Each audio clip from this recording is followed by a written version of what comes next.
All right, let's dive in. Today, we're going to talk about something that's quietly becoming a massive deal in the world of AI: knowledge graphs.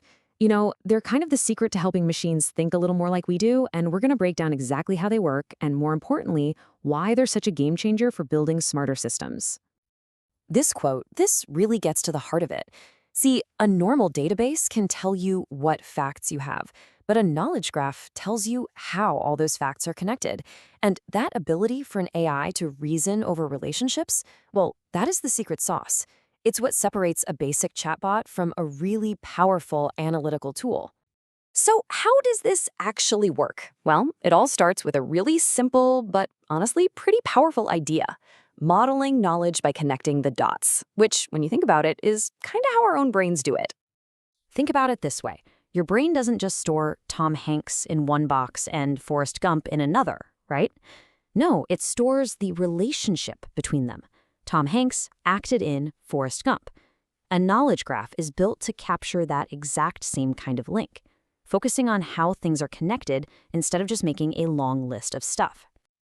Okay, so like any really cool, powerful structure, a knowledge graph is built from just a few simple pieces.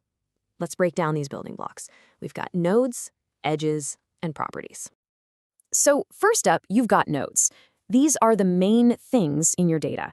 If you were building a graph about movies, for example, your nodes would be the actors, the directors, the movies themselves.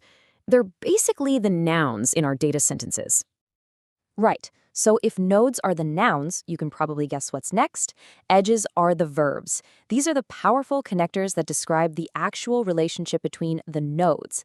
An edge is what tells us Tom Hanks acted in Forrest Gump, or that a certain company is located in a specific city. And this right here, this simple little structure, this is the foundation for everything. A node connected by an edge to another node. This pattern is often called a triplet, and it's like the single atom of knowledge in a graph. Each one is a single fact. Now imagine linking millions, or heck, even billions of these little facts together. That's how you build this incredible interconnected web of knowledge that an AI can actually navigate. But we need more detail, right? A node isn't just a generic circle. That's where properties come in. They add all the juicy context. So that movie node gets properties like its title and release year. And that acted-in edge can get a property that tells us the specific role the actor played. This adds just an incredible amount of richness to the whole thing.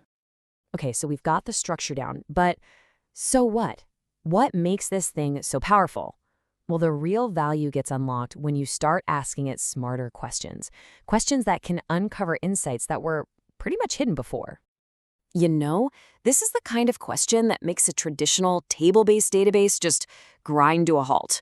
Trying to find these multi-step connections, like the friend of a friend or a company connected to another one through a shared board member, that stuff is slow and complicated.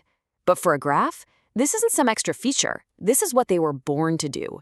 It's their native language. And this is a great way to picture how it works. You start at one point, let's say the node for Tom Hanks. Then you just travel along the edges to see everything directly connected to him. That's his neighborhood of films and co-stars. And from there, you can just keep hopping from node to find longer, more complex paths and connections. It's really cool.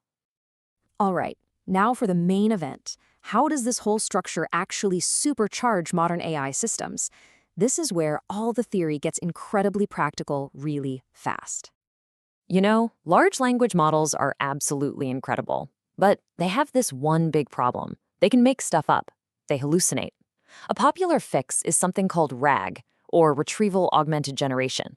It's kind of like giving the AI an open book test. You give it relevant documents so it can ground its answers in facts. But what if that book was a connected map instead of just a bunch of loose pages? And this is where things get really interesting.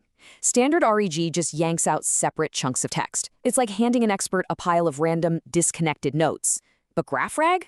Whoa, that's different. It retrieves a whole network of connected facts. It gives the AI a rich, contextual map to work from, not just scraps of paper. So the bottom line for anyone building with AI is this: GraphRag makes your AI's answers way more accurate and trustworthy.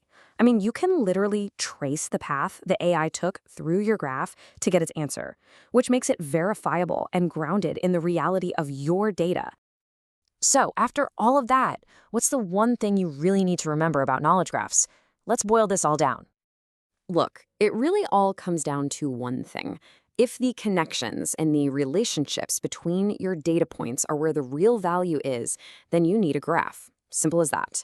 Whether you're trying to spot complex fraud rings, build a recommendation engine that really gets people, or give an AI the context it needs to be reliable, the connections are everything.